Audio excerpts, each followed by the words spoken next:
नमस्कार व्यूअर्स, एक बार फिर से स्वागत है आपका आईएएस पॉइंट के इस चैनल पे। और आज हम पढ़ रहे हैं 11वीं योजना 11th प्लान।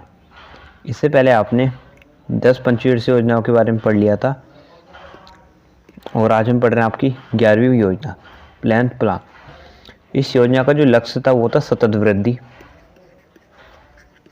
सस्टेनेबल डेवलपमेंट इसका था। सस्टेनेबल डेवलपमेंट की बात की जाए तो ऐसा विकास जो इन्वायरमेंट को भी देखते हुए चले, इन्वायरमेंट डेवलपमेंट के साथ इन्वायरमेंट का भी डेवलपमेंट करते हुए चले। इन्वायरमेंट को कम से कम उससे नुकसान हो और आपका डेवलपमेंट भी होता है, तो ऐसा आपका जो कहलाता है वो कहता है सस्टेनेबल डेवलपमेंट या सतत वृद्धि की अवधारणा की प्राप्ति के साथ साथ 10% की वृद्धि दर भी प्राप्त करना था। इस लक्ष्य को हासिल करने में योजना आयोग ने भी शंका जताई थी, क्योंकि वित्तीय जिम्मेदारी एक बजट प्रबंधन अधिनियम को ज़्यादा प्राथमिकता देना तय था। वर्तमान समय में आर्थिक क्षेत्र में आए उतार चढ़ाव ने सरकार की चिंता को बढ़ाया है। जो मुख्य चिंताएं इस प्रकार की है। पहली जो चिंता है यहाँ पे आपकी वो है उच्च महंगाई दर, ठीक है। जो आपकी महंगाई तेज़ी से बढ़ती जा रही है वो है, जिसके कारण क्रेडिट पॉलिसी को सख्त बनाने की ज़रूरत है। इससे अर्थव्यवस्था में निवेश कम होने लगता है, उत्पादन भी कम हो जाता है। दूसरा यहाँ पे रुपये के मजबूत होने से निर्यात के जरिए होने वाली आमदनी तेज़ी से घटती है। जो आपका रुपया है अगर वो मजबूत होगा तो निर्यात के जरिए जो भी आपका एक्सपोर्ट होता है होने वाली जो आमदनी है वो तेज़ी से यहाँ पे घट जाती है। तीसरी यहाँ पर बात की जाती है महंगे खाद्यान्न और दूसरी चीज़ों के दाम बढ़ना। गरीब लोगों के लिए महंगा खाद्यान्न, जो भी आपकी खाने पीने की चीज़ें हैं, ठीक है, वो महंगी हो रही हैं और दूसरी चीज़ों के दाम बढ़ना।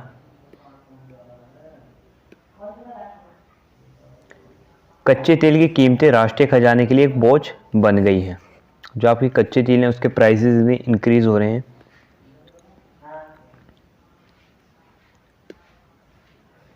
ग्यारहवीं पंचवर्षीय योजना निष्पादन इवेंट प्लान परफॉर्मेंस। जो आपकी 11वीं योजना है पंचवर्षीय योजना, उसकी परफॉर्मेंस कैसी रही, ठीक है।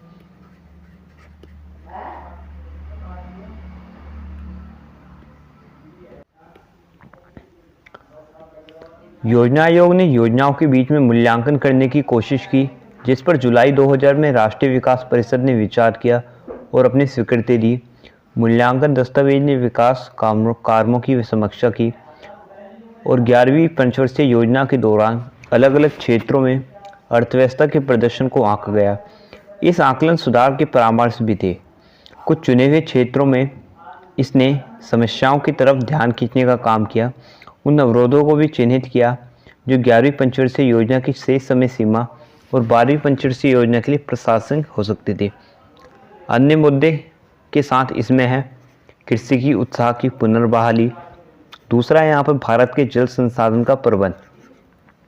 तीसरी बात की जाती है यहाँ पे ऊर्जा जो उत्पादन है उनके लक्ष्यों को पाने में आती समस्याएं उन्हें दूर करना। शहरीकरण से जुड़े मुद्दे हैं आपके, आदिवासी विकास से जुड़ी विशेष समस्याएं।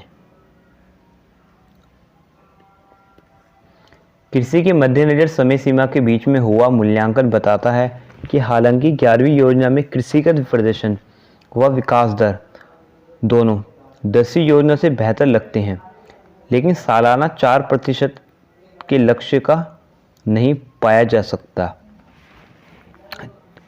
कृषि पर ध्यान की जरूरत के अलावा ऊपर बताए गए दूसरे महत्वपूर्ण मुद्दों के लिए केंद्र और राज्यों को सम्मिलित कार्रवाई करनी पड़ेगी। योजना आयोग द्वारा गरीबी आकलन पर समीक्षा भी महत्वपूर्ण है, खासकर तब जब यह मुद्दा देश में बहस का विषय बन चुका है। योजना आयोग देश में राष्ट्रीय स्तर पर और राज्यों में गरीबी का आकलन करने की एक केंद्रीय एजेंसी है, जो प्रतिमाह व्यक्ति खर्च के संदर्भ में परिभाषित है। गरीब की संख्या और अनुपात के निर्धारण पर विशेषज्ञ दल की एक रिपोर्ट ने जो कार्य पद्धति बनाई है उसी के आधार पर 1977 से आयोग गरीबी रेखा और गरीबी अनुपात का आकलन कर रहा है। इस रिपोर्ट को लाकड़ावाला समिति की रिपोर्ट कहते हैं, जो आपका गरीबी का आकलन करती है, उस रिपोर्ट के बारे में बात की गई है। यहाँ पर ऊपर चर्चा की गई है। गरीबी रेखा के इस्तेमाल में गरीबी अनुपात का पता चलता है। लगभग हर 5 साल पर राष्ट्रीय नमूना सर्वेक्षण संगठन NSSO द्वारा पारिवारिक आय के बड़े नमूनों से गरीबी रेखा निकाली जाती है। तो जो आपकी गरीबी रेखा है कि कौन गरीबी की श्रेणी में आएगा, ठीक है, और कौन नहीं आएगा, ये जो है आपका ये 5 साल में होता है, सर्वेक्षण होता है एक राष्ट्रीय नमूना सर्वेक्षण संगठन NSS द्वारा। तो इनके द्वारा ये आंकड़े प्रस्तुत किए जाते हैं। गरीबी के आकलन के लिए मौजूद तौर तरीकों का पुनः समीक्षा हेतु प्रोफेसर D तेंदुलकर की अध्यक्षता में दिसंबर 2005 को योजना आयोग एक विशेषज्ञ दल का गठन किया। इस दल ने अपनी रिपोर्ट दिसंबर 2009 में सौंपी। गरीबी की बहुआयामी प्रकृति को पहचानने के साथ विशेषज्ञ दल ने यह सिफारिश की कि कैलोरी ग्रहण की मात्रा पर गरीबी रेखा भरोसा छोड़कर मिश्रित संदर्भ अवधि MRP को अपनाएं, जो परिवार के उपभोग व्यय के आकलन पर निर्धारित हो। क्योंकि भविष्य की गरीबी रेखा के लिए MRP है, इसलिए यह शहरी रेखा अंक PLB के लिए भी समतुल्य है, इसी के समान होगी। इस प्रक्रिया के आधार पर साल 2004-05 में ग्रामीण भारत में 41.8% लोग गरीब हैं। जो आपका ये सर्वेक्षण नीति है, अगर इसके आधार पर बात की जाए तो आपका जो 2014 है, 2004 है, 2004 से लेके 2005 तक की जो अवधि है, उसके हिसाब से जो 41.8% लोग गरीब हैं। शहर में ये जो आंकड़ा है ये आपका 25.7 और पूरे भारत में 37.2 हो जाता है।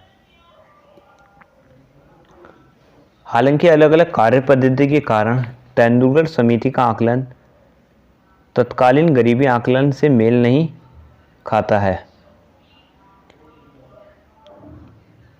जैसा कि 11वीं पंचवर्षीय योजना अवधि के मध्य अवधि मूल्यांकन में यह संकेत दिया गया था कि तेंदुलकर समिति के अनुशंसाओं जो 2005 के लिए संशोधित गरीबी रेखा और गरीबी अनुपात पर थी को योजना आयोग ने स्वीकार किया। तेंदुलकर समिति ने यह विशेष तौर पर बताया कि 2004 से 2005 में निर्धारित ग्रामीण गरीबों की फीसदी में जो बदलाव हुआ है वह गरीबी के नियम को लागू करने से हुआ है, ना कि इसकी व्याख्या। यह कि समिति ने यह भी कहा कि चाहे हम पुरानी गणना को लें या नई को, गरीबी रेखा के नीचे वाले रहने वाले लोग का जो प्रतिशत है वो गिरा है।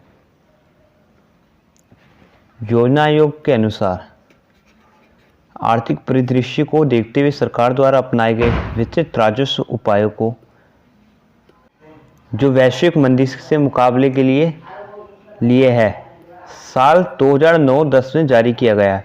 इससे घाटे के महत्वपूर्ण सूचक और ज़्यादा हो गए। केंद्र का जो राजकोषीय घाटा है वो 2007 में 2% था, तो जो 2008 और 9 में बढ़ के 6% हो गया और 2009-10 में 6.4% पर जा पहुंचा। लेकिन 2009-10 में यह जो आंकड़ा था यह घटकर 5% रह जाता है और 2011-12 के लिए बजट अनुमान है। उसने राजकोषीय घाटे को सकल घरेलू उत्पाद का 4.6% बताया है। इस तरह साल 2007-08 में केंद्र का राजस्व घाटा 1.1% रह गया और 2009-10 में 5.2% पर जा पहुंचा। साल 2010 और 11 संशोधित अनुमान के लिए यह गिरकर 3.4% पर चला गया और 2011-12 के लिए इसे सकल घरेलू उत्पाद के 3.4% पर आंका गया है। सेंट्रल डिफिसिट केंद्रीय घाटे में वृद्धि के पीछे पहले यह निर्धारित राजस्व है जबकि अप्रत्यक्ष कर दरों में गिरावट आई है और वैश्विक मंदी के मध्य अर्थव्यवस्था में मांग को उछाल देने के क्रम में सार्वजनिक खर्चे में बढ़ोतरी हुई।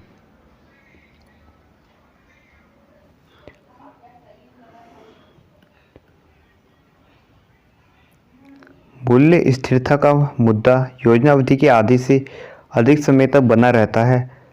मूल्य वृद्धि के संकट से बचने के लिए एक तरफ से सरकार को कई बार रियायतों की घोषणा भी करनी पड़ती है, तो दूसरी तरफ जो है वो आम जन पर आयातित तेल की कीमतों का बोझ भी नहीं पड़ने देना होता है।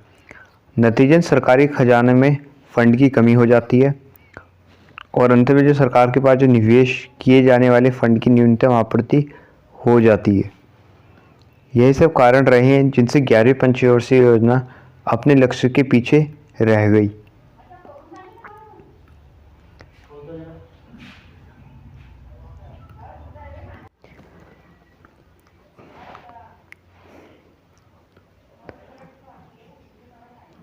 तो आज के लिए इतने काफ़ी व्यूअर्स। नेक्स्ट हम पढ़ेंगे 12th प्लान, 12वीं योजना। अगर आप चैनल पे नए हैं तो चैनल को सब्सक्राइब कीजिए, वीडियो को लाइक कीजिए। Thank you.